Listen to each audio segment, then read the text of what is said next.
پاکستان میں مذہبی تہوار جہاں ایک طرف لوگوں کے لیے خوشیاں لے کر آتے ہیں، وہیں ملک میں معاشی سرگرمیاں بھی اپنے عروج پر پہنچ جاتی ہیں۔ بازاروں میں رش بڑھ جاتا ہے، خاص طور پر رمضان المبارک میں خریداری اپنی حد کو پہنچ جاتی ہے۔ عید کی تیاریوں میں کروڑوں اربوں روپے کا کاروبار ہوتا ہے، اور اس سال کرونا وائرس کی وجہ سے شاپنگ مالز اور دکانیں پہلے بند رہیں، اب جزوی طور پر کھلی ہیں۔ اس کا کاروبار پر کیا اثر ہو رہا ہے؟ کرونا سے جو کاروبار بند ہوئے ہیں، کیا وہ اپنے پاؤں پر کبھی دوبارہ کھڑے ہو سکیں گے؟ اور پچھلے 2 ماہ سے پاکستانی معیشت کو کرونا وائرس نے کیا نقصان پہنچایا ہے؟ اس حوالے سے ہم بات کریں گے معاشی امور کے ماہر جناب شہباز رانا صاحب سے۔ السلام علیکم شہباز جی۔ وعلیکم السلام۔ یہ جو حالات میں نے ابھی چھوٹا سا ذرا ایک پریمبل بیان کیا، آپ اس کو کس طریقے سے دیکھ رہے ہیں کہ ہمارے جو اکنامک حالات ہیں وہ نیچے جا رہے ہیں، اوپر جانا ہے انہوں نے، یا نیچے جا کر اوپر آنے کی طرف راغب ہو گئے ہیں، یا اوپر نیچے کے ابھی کنفیوژن میں ہی ہیں؟ لیکن اویس، پاکستان دنیا کے باقی ممالک کی طرح بالکل اس سے افیکٹ ہوا ہے، اور بہت بری طرح افیکٹ ہوا ہے۔ اب اس کی ڈگریز ہیں کس حد تک افیکٹ ہوا، اور پھر کتنا اس میں ریکوری میں ٹائم لگے گا۔ اس ساری چیز کو آپ کو 2 حصوں میں ڈیوائڈ کرنا ہے۔ ایک تو جو سرکار کے معاملات ہیں، آپ کے جو اکنامک انڈیکیٹرز ہیں، فسکل پرفارمنس ہے، حکومت کی آمدن اخراجات، اس کو دیکھنا ہے۔ اور ایک پھر جو ہماری پرائیویٹ لائف ہے، ہم ایز اے بزنس مین ہم بزنس بھی کرتے ہیں، باقی کام بھی کرتے ہیں، تو دونوں کو آپ کو سیپریٹ کرنا پڑے گا۔ جو سرکار ہے اس کی حالت پتلی ہے، اور پتلی تھوڑی رہے گی بیکاز آف کرونا۔ اور کیونکہ کچھ ایسی سرکار دھڑا دھڑ دے رہی ہے، بزنس مینوں کو بھی ریلیف دے رہے ہیں، لوگوں کو بھی ریلیف دے رہے ہیں، یہ کہاں سے رہا ہے جب حالت اتنی یہ ایسا ذائقہ جب آپ اس کو ٹیسٹ کریں گے تو آپ کو پتہ چلے گا کہ واقعی کچھ ہے یا نہیں۔ 1200 ارب روپے کا جو پیکج پرائم منسٹر نے اناؤنس کیا تھا وہ کبھی تھا ہی نہیں۔ ہمارا مسئلہ یہ ہے کہ ہم نے اچھا کام بھی کرنا ہو تو اس کو بڑھا چڑھا کر دکھانے کے لیے اس میں تھوڑا سا جھوٹ شامل کر دیتے ہیں، تو جو اچھا کام بھی ہوتا ہے وہ بھی چھپ جاتا ہے۔ 1200 ارب روپے کے پیکج کے اگینسٹ جو ایکچوئل پیسہ اگر جانا تھا وہ کوئی 400 سے 500 ارب روپے کے درمیان تھا، اور وہ بھی بہت بڑی رقم تھی، چھوٹی نہیں تھی، لیکن اس کو 1200 ارب روپے دکھا کر اپنے 400-500 ارب روپے کا بھی جو ہے نا وہ اس کا جو اثر لوگ شیئر کرتے پھر رہے ہیں، کاروباری امدادی بل آ گیا ہے جس چھوٹا کاروباری امدادی پیکج، اسی 400-500 روپے شامل ہے۔ موٹی سی بات ہے، وہ 400-500 ارب مل رہے ہیں۔ 2-3 چیزیں ہیں جس میں لوگوں کو فائدہ ہوا ہے۔ جنرلی جو فائدہ ہوا ہے جو پاکستان کا غریب ترین طبقہ ہے اس کو ہوا ہے، چونکہ بے نظیر انکم سپورٹ پروگرام اس نے ایک بیس پچھلے 10 سال میں بنائی ہوئی تھی، اچھی تھی بری تھی، ایک ڈیٹا بیس تھا، کو 50-55 لاکھ خواتین اس سے فائدہ لے رہی تھیں، اس کو ایکسپینڈ کر کے غالباً اب 70-80 لاکھ تک وہ نمبر پہنچ چکا ہے، اور فردر اس کو کوئی 1 کروڑ 20 لاکھ تک پہنچانا چاہتے ہیں۔ ان لوگوں کو تو پیسہ ملے گا۔ اب آ جاتے ہیں دوسری کیٹیگری جو مزدوروں کی کیٹیگری تھی، جس میں یہ کوئی 75 ارب روپیہ دینا چاہ رہے ہیں، اور اس میں مسئلہ ابھی تک یہ ہے کہ ان کے پاس رجسٹریشن نہیں ہے۔ عید بھی گزر جائے گی، ان بیچارے 75 ارب شاید یہ بھی مل جائے۔ اس کے بعد ایک اور کیٹیگریز 2 ہیں جس میں پیسہ ملے گا، اور اس کے علاوہ باقی کچھ نہیں ملے گا۔ 50 ارب روپے کا ایس ایم ای کا پیکج، جس میں جو آپ الیکٹریسٹی بلوں کی بات کر رہے ہیں، یہ اچھا انیشیٹو ہے۔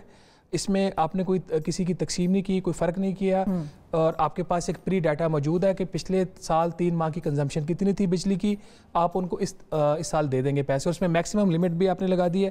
انڈسٹریلسٹ ہے تو 4.5 لاکھ روپیہ، اگر کمرشل میٹر ہے تو غالباً 1 لاکھ روپیہ، یہ بھی 50 ارب مل جائے گا۔ اس کے علاوہ ایک جو مزید اگر 50 ارب مل سکتا ہے وہ ہے جو زراعت کا پیکج ابھی اناؤنس ہوا ہے اسی ہفتے، اس میں بھی 37 ارب روپے کی سبسڈی غالباً ان کی فرٹیلائزر کی تھی، اور باقی چھوٹی موٹی چیزیں اس میں بھی چلیں آن دا فیس آف اٹ یہ بھی مل جائے گا۔ تو یہ ہے وہ ساری رقم جو ایکچوئل پیکج ہے۔ جب اتنی رقم دے بھی رہی ہے حکومت اور پوری کوشش بھی کر رہی ہے کہ مارکیٹیں اور جو اکنامک جو ہے ہمارے انڈیکیٹرز ہیں وہ بہتر رہیں، اس کے باوجود جو مارکیٹوں میں جو تاجر حضرات ہیں وہ حکومت کی بات ماننے کو کیوں تیار نہیں ہیں، اور ان کو پھر کیا اختلافات ہیں؟ وہ کیا اپنی جو مطلب وہ چاہتے ہیں کہ کرونا پھیلے؟ ہم تھوڑے سے سیلفش قوم ہیں۔ میں ذاتی طور پر یہ بات سمجھتا ہوں کہ ہم نے ہمیشہ اپنا سوچا ہے، اور ہم نے بہت زیادہ سوچا ہے تو ہم نے اپنی کمیونٹی کا سوچا ہے۔ میں جرنلسٹ ہوں تو میں جرنلسٹ کمیونٹی کی اچھائی اور برائی دونوں کو ڈیفینڈ کروں گا۔ اگر کوئی جرنیل ہے تو وہ جرنیل وہ اپنے فوج کا ڈیفینڈ کرے گا۔ ہم نے قوم کا اور ملک کا کبھی نہیں سوچا، ہم ایز اے سوسائٹی کبھی بنے نہیں ہیں 75 ایئرز میں، اور غالباً شاید ہمارے وہ خمیر میں وہ چیز نہیں ہے کہ ہم قوم بن کے ابھریں۔ مجھے اس میں ذاتی طور پر بڑی مایوسی ہے۔ اس میں آپ صرف تاجروں کو بلیم نہیں کر سکتے، باقی بھی اب حکومت پہلے دن سے کنفیوز تھی، پرائم منسٹر صاحب اس سلسلے میں بہت کنفیوز تھے، وہ الگ رو رہے بیٹھا لاک ڈاؤن کرنا ہے نہیں کرنا ہے۔ سندھ اپنی ایک لائن لے رہا تھا، آپ نے نتیجہ اس کا یہ دیکھا کہ قوم جو ہے وہ تقسیم ہو گئی، کیونکہ آپ چاہے نہ چاہیں آپ لیڈر کی طرف دیکھتے ہیں، آپ اپنے حکمران کی طرف دیکھتے ہیں، حکمران جو ان کا وہ ذہنی کیفیت کنفیوژن سمجھانی شہباز اتنا مشکل کیوں تھا؟ مطلب اگر وزیر اعظم یہ کہہ رہا ہے کہ میں نے لاک ڈاؤن نہیں کرنا اسلام آباد کو لاک ڈاؤن کی ضرورت نہیں ہے، یہاں پر کیس نہیں ہے، سندھ والے کریں اگر وہاں پر کیسز آ رہے ہیں، تو اتنا کنفیوژن کیوں تھی پھر ویسے بھی قوم؟ دیکھیے پرائم منسٹر صاحب نے صرف 20 لاکھ لوگوں کا تو لاک ڈاؤن نہیں کرنا تھا نا اسلام آباد کا، وہ تو پرائم منسٹر آف پاکستان تھے۔ مسئلہ یہ تھا کہ جب تک چاروں اکائیاں جو آن بورڈ نہیں آتی وہ نہیں کر سکتے تھے، اگر آپ کو لگتا ہے اگر وزیر اعظم کہہ دیتے پہلے دن کے لاک ڈاؤن کر دو تو سندھ والے فوراً لاک ڈاؤن کی طرف چلے جاتے یا وہاں پر وہ لوگ کہتے کہ نہیں؟ جو سب سے اچھا رسپانس شروع میں رہا تھا وہ ہم نے پہلے بھی بات کی تھی، وہ سندھ کا رہا تھا. تو اگر یہ سب لوگ مل کے اپنے جو پولیٹیکل ڈفرینسز ہیں اس کو بلا کر بیٹھ کر کام کرتے آئیڈیل سچویشن ہو جاتی ہے تو پھر یہ ہوتا ہے. لیکن پرائم منسٹر صاحب بھی کنفیوز تھے، قوم بھی کنفیوزڈ ہے. میں نے ابھی آپ سے بات کر رہا تھا، میں لاہور میں تھا 2 دن پہلے، تو مجھے نہیں لگا کہ یہاں پہ کوئی اللہ معاف کرے کوئی مسئلہ ہے. اچھا حکمران کنفیوز نہیں تھے ویسے.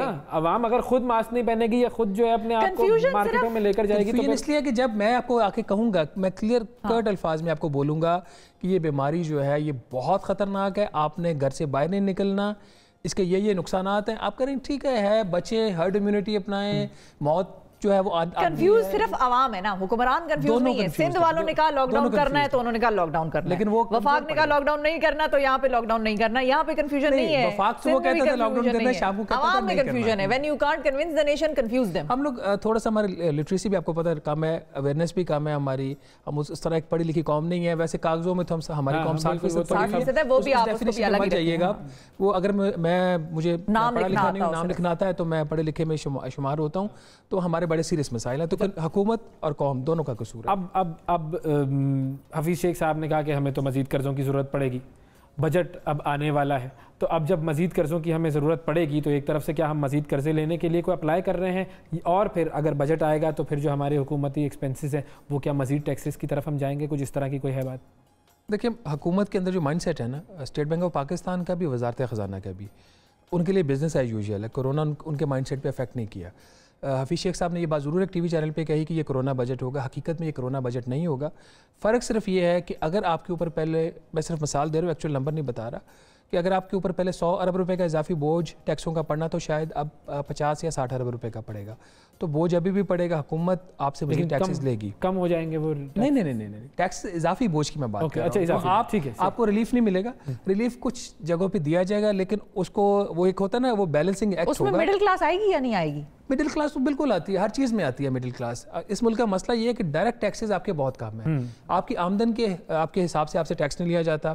جو سب سے بڑا جو امپورٹنٹ ٹول ہے اور افیکٹو ٹول ہے حکومت کے ہاتھ میں، آپ کی پیٹرول ہے. آپ صبح تیل ڈلوانے جاتے ہیں، اس کے اوپر آپ 45 سے لے کے 50 روپے اس کے اوپر آپ ٹیکس دے کے گھر آ رہے ہیں. ارسپیکٹو کہ میں اس میں سے، میں نے ایک مزدور ہوں جس نے سارا دن دھوپ میں کام کیا اور 800 روپے کی مزدوری لی ہے اور کیا، اس میں سے میں نے 80 روپے کا پر لیٹر میں نے اگر تیل ڈلوایا تو اس پہ بھی میں 50 روپے ٹیکس دے کے گھر جا رہا ہوں 800 روپے میں سے. تو یہ زیادتی ہے، ایسا نہیں ہونا چاہیے. اسی طرح کہ آپ کے جو سیلز ٹیکس کا میکانزم ہے وہ بھی ایسا ہے. تو امیر اور غریب کی بات نہیں ہے، سب کو افیکٹ آئے گا. لیکن یہ تو ساری دنیا میں ایسا ہی ہے نا، مطلب ریسٹورینٹ میں کوئی بھی جائے تو اسے اتنا ہی ٹیکس دینا پڑتا ہے. یا فیول اگر آپ کہیں پر بھی ساری دنیا میں لے لیں تو وہ یہ تو نہیں چیک کرتا نا کہ آپ کی سیلری کتنی ہے تو فیول آپ کو سستا دوں گا، یا زیادہ سیلری آپ کی ہے تو آپ کو میں مہنگا دوں گا. آپ کے جو انکم لیولز ہوتے ہیں نا وہ ڈٹرمن کرتے ہیں. وہ بہت میٹر کرتے ہیں. نہیں، فیول کی میں بات نہیں کر رہا، فیول سب نے لینا ہے نا. آپ کے انکم لیولز جو ہیں وہ ٹارگیٹڈ سبسڈیز دنیا دیتی ہے. جی ایس ٹی کے ریٹس ڈفرینٹ ہوتے ہیں. اب آپ کو جو انڈائریکٹ ٹیکسیشن ہے وہ اس کا ریشو پاکستان میں بہت زیادہ ہو گیا ہے. کہنے کے تو ہمارا جو سیلز ٹیکس ہے وہ 40% ہوتا ہے پوری کلیکشن کا، لیکن آپ کا جو انکم ٹیکس ہے وہ بھی سیلز ٹیکس کے موڈ میں، تو آپ اس کو کہہ لیں، میں لے مین کی لینگویج میں بات کر رہا ہوں، جو ود ہولڈنگ ٹیکسز ہوتے ہیں وہ انڈائریکٹ ٹیکس ہوتا ہے. جی ٹھیک ہے. تو وہ بھی سارا انڈائریکٹ موڈ میں ہے، جو آپ کا انکم ٹیکس بھی لگا ہوا ہے. 60 سے 70% effectively FBR federal board of revenue جو ہے اپنی ایفرٹ سے جو ٹیکس اکٹھا کر رہا ہے وہ 100 روپے میں سے صرف 6 روپے کر رہا ہے. اچھا، شارٹیج کتنی ہوئی؟ اب شارٹیج آپ نے 5500 ارب روپے کا ٹارگیٹ تھا، جو کرونا نہ بھی آتا تو 4500 سے 4600 ارب روپیہ ہونا تھا. چونکہ اب کرونا آ گیا تو ان کے لیے بلیسنگ ان ڈسگائز ہو گیا، سارا ملبہ کرونا پہ ڈال کے. تو اب ہمارا جو کلیکشن ہوگی 3900 ارب روپے سے زیادہ نہیں ہوگی، 1500 سے 1600 ارب روپے کا ہمارے سال شارٹ فال ہوگا، جس میں میرے خیال میں جو کرونا کی وجہ سے امپیکٹ ہوگا وہ 300 سے 400 ارب روپے سے زیادہ نہیں ہوگا. باقی ہماری انیفیشینسیز ہے جو ہم نے کرونا پہ ڈال دی. کوئی سیلریڈ کلاس کے حوالے سے ہم دیکھیں گے کہ ٹیکسز کے اندر کوئی کمی ہونا، کوئی اس طرح کی کوئی چیز ہم امید کر سکتے ہیں اس کی؟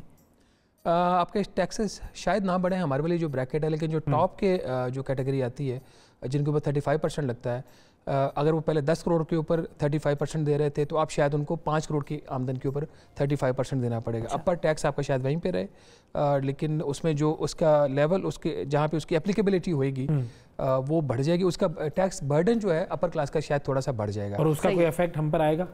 دیکھیں حکومت کو فائدہ ہوگا. ہم تو یہ چاہیں گے نا کہ فائدہ یہ ہوگا کہ ہمارا ٹیکس بھی اگر کوئی ہم پہ ڈالنا تھا تو وہ اوپر والا دے رہا ہے. مطلب لیکن ہم جو ٹیکس آپ کے اوپر جو آپ کو افیکٹ کر سکتا ہے، جس کے اوپر ابھی فیصلہ نہیں ہوا، وہ ویلتھ ٹیکس ہے.